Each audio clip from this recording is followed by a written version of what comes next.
मित्रों, आज एक बहुत ही निंदनीय चिंतनीय विषय पर हम प्रेस वार्ता करने के लिए यहाँ बैठे हैं और मुझे लगता है देश के इतिहास में कभी ऐसा नहीं हुआ होगा।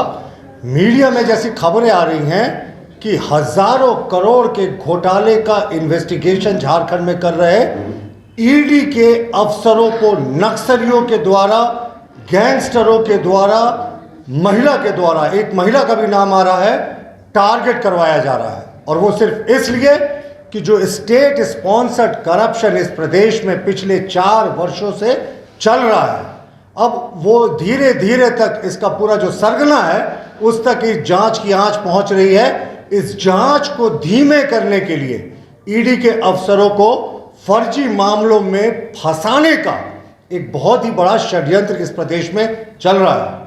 आप देखिए, हाल में तमाम मीडिया में ये खबरें आई कि एक बड़े दुर्दांत नक्सली, जो एक बड़े दुर्दांत नक्सली संगठन का प्रमुख है, उससे मदद मांगी गई।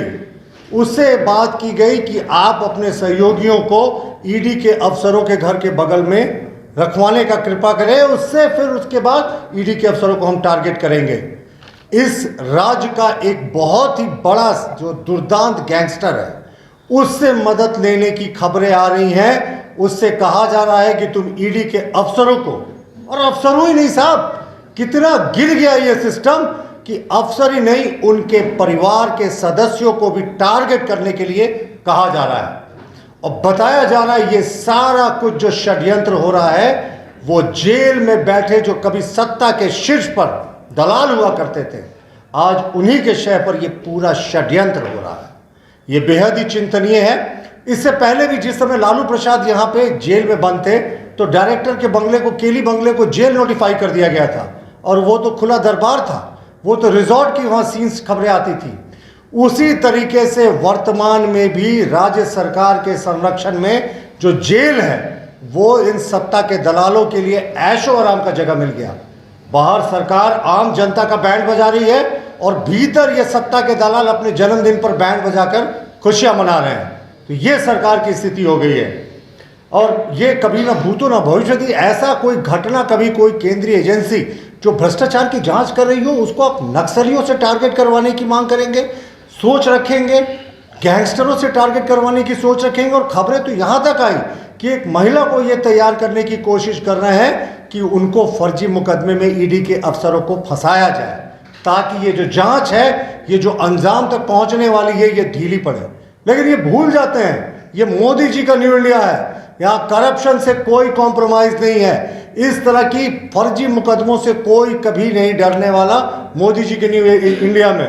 लेकिन ये कभी आज तक देश के इतिहास में नहीं हुआ कि जब करप्शन की जांच कर रहे एजेंसी के अफसरों को आप टारगेट बनवाएंगे, उनके ऊपर बड़ा हमला की साजिश रचेंगे, उनको एक महिला के द्वारा गलत आरोप लगवाने की आप सोच रखते होंगे। तो ये बहुत ही गंभीर और चिंतनीय मामला है। और हम मानते हैं कि जब ये पूरी संवैधानिक मशीनरी कोलैप्स कर जाती है, पूरा संवैधानिक ढांचा कोलैप्स कर जाता है, जब ऐसा प्रतीत होता है कि सरकार जेल के बाहर से नहीं जेल के भीतर से चल रही है, तो ऐसी घटनाएं होती हैं। हम मानते हैं कि राज्य में पूरे तरीके से संवैधानिक मशीनरी कोलैप्स कर गई है। कई सीनियर अफसरों की चर्चाएं हो रही हैं कि वो जेल में बंद इन सत्ता के दलालों से रेगुलरली मिलते हैं, और जब उनका सीसीटीवी फुटेज जब्त किया जाता है तो उस समय जिस दौरान वो मिलते हैं वो सीसीटीवी फुटेज को नष्ट कर दिया जाता है। देखिए, ये बहुत ही गंभीर मामला है। भारतीय जनता पार्टी झारखंड प्रदेश इसको बहुत गंभीरता से लेती है। और एक और बहुत ही संगीन मामला आया, इसकी शिकायतें जेलर के माध्यम से ईडी को करनी चाहिए कि किस तरीके से सत्ता के दलाल जो जेल में बंद है वो अभी भी अपना साम्राज्य चला रहे हैं। तो जेल के अफसरों की मिलीभगत से उन पत्रों को दबा दिया गया। ऐसी सूचनाएं हैं कि उन पत्रों को डिस्पैच दिखा दिया गया, लेकिन वो पत्र कभी ईडी तक नहीं पहुंचा। ऐसी खबरें बिल्कुल आम है, अखबारों में छप रही हैं, टीवी चैनल्स में चल रही हैं। तो जेल में किस तरीके से इसमें जेल के अफसरों की मिलीभगत है, इसके लिए अब रॉकेट साइंस के ज्ञान की आवश्यकता नहीं। ये स्पष्ट हो गया है कि पूरा का पूरा राज्य का सिस्टम इन सत्ता के दलालों को जो जेल में बंद है उनको बचाने में लगा हुआ है। और वो सत्ता के दलालों का दुस्साहस देखिए, वो भीतर तो पूरा ऐशो आराम की जीवन बिता ही रहे हैं, वो जो जांच कर रहे हजारों हजार करोड़ के घोटाले की, उन अफसरों को, ईडी के अफसरों को टारगेट करवाने की योजना बना रहे हैं। और हमारा मानना है कि इस हजारों हजार करोड़ के घोटाले में अगर आप क्रोनोलॉजी देखें, लेटर्स देखें, तो 18/11/2022 से 26/9/2023 के बीच में लगभग 1 दर्जन से ज्यादा पत्र ईडी ने राज्य सरकार को लिखा है। ये भी जो सूचना है सार्वजनिक आपको कहीं भी मिल जाएगा। दर्जनों पत्र लिखा इस दौरान 26/9/2023 तक कि जो राज्य सरकार के अफसर अभी तक इस भ्रष्टाचार के आरोप में जांच में दोषी पाए गए हैं, उन पर सख्तम कार्रवाई हो। राज्य सरकार विधि सम्मत कार्रवाई करे, लेकिन राज्य सरकार कुंडली मारकर इन पत्रों पर बैठी हुई है। ईडी ने दर्जनों रिमाइंडर भी भेजे हैं, लेकिन कहते हैं ना, स्टेट स्पॉन्सर्ड करप्शन शायद इसी को कहते हैं, जब राज्य पोषित भ्रष्टाचार होता है किसी प्रदेश में, पूरा का पूरा राज्य का सिस्टम इस भ्रष्टाचार को करने में लगा रहता है। और हद तो तब हो जाती है, कहते हैं ना, power corrupts and absolute power corrupts absolutely. हद तो तब हो जाती है जब ये सत्ता के दलाल जांच करें, अफसरों को जान माल का नुकसान पहुंचाने की सोचते हैं, फर्जी मुकदमों में फंसाने की सोचते हैं। तो पूरे प्रदेश में एक ऐसी साजिश चल रही है कि जो जांच कर रहे अफसर हैं वो भय के माहौल में रहें और उनके ऊपर भय का माहौल हो, और जांच अपने जो धीरे धीरे जो मेन किंगपिन है इस जांच का, जिसका खुलासा होने वाला है, वहां तक पहुंच रही है। तो ये हर रोड़ा लगा रहे हैं। देखिए, ये अदालत जाए, कानून का सहारा ले, हमें कोई आपत्ति नहीं, सबको अदालत जाने का अधिकार संविधान में दिया। लेकिन अगर ये सत्ता के दलाल गैंगस्टरों का सहायता ले, ऐसे गैंगस्टर जो दुर्दांत हैं, जो जेल में बंद पूरा अपना महकमा चलाते हैं, पूरा अपना माफिया तंत्र चलाते हैं, अगर उनका सहायता ले, नक्सलियों का सहायता ले, राष्ट्र विरोधी ताकतों का सहारा ले, ईडी के अफसरों को टारगेट बनाने के लिए जैसी सूचनाएं सार्वजनिक हो रही है, तो ये बेहद निंदनीय है।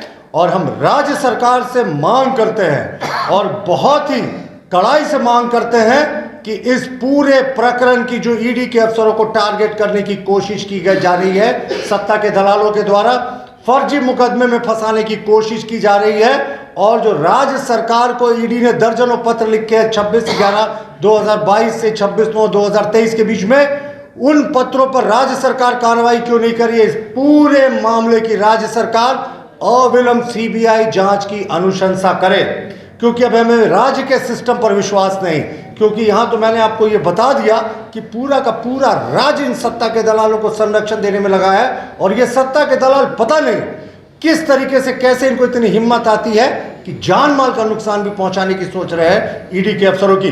तो हम मांगते हैं, हमारी मांग है माननीय मुख्यमंत्री जी से कि अविलंब सीबीआई जांच की अनुशंसा इसके लिए करें। इस पूरे प्रकरण की किस तरीके से ईडी के अफसरों को टारगेट किया जा रहा है, नक्सलियों के द्वारा टारगेट किए जाने की सूचनाएं आ रही हैं, गैंगस्टर्स के द्वारा टारगेट किए जाने की सूचनाएं आ रही हैं, एक महिला द्वारा फर्जी मुकदमे में फंसाने की सूचना आ रही है। इस पूरे मामले की सीबीआई जांच की अनुशंसा करें। जांच के दायरे में यह भी आए कि जेल से आखिर जो कैदियों ने इन सत्ता के दलालों के खिलाफ पत्र लिखा था, वो डिस्पैच रजिस्टर में तो दिखा रहा है कि डिस्पैच हो गया, वो ईडी के कार्यालय तक क्यों नहीं पहुंचा? ये सारी भी सूचनाएं जो हैं वो सार्वजनिक पटल पर हैं।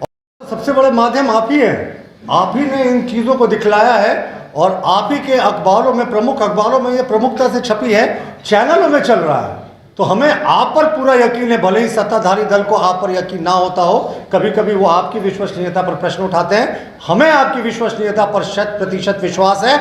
और दूध का दूध पानी का पानी हो जाएगा साहब, सीबीआई जांच की अनुशंसा कीजिए ना, ये कोई छोटा मामला नहीं है। जब हजारों हजार करोड़ के इन्वेस्टिगेशन कर रहे अफसरों को आप गैंगस्टर्स, नक्सलियों से टारगेट करवाने की साजिश की यहाँ खबरें आ रही हैं, तो इसकी पूरी जांच होनी चाहिए। धन्यवाद। ईडी ने दिए हैं इन पिछले 1 वर्ष के अंतराल में कि जो राज्य के जो सीनियर ऑफिसर्स हैं वो जांच में प्रथम दृष्टया दोषी पाए गए हैं, उसके खिलाफ राज्य सरकार कार्रवाई करे अपने स्तर से।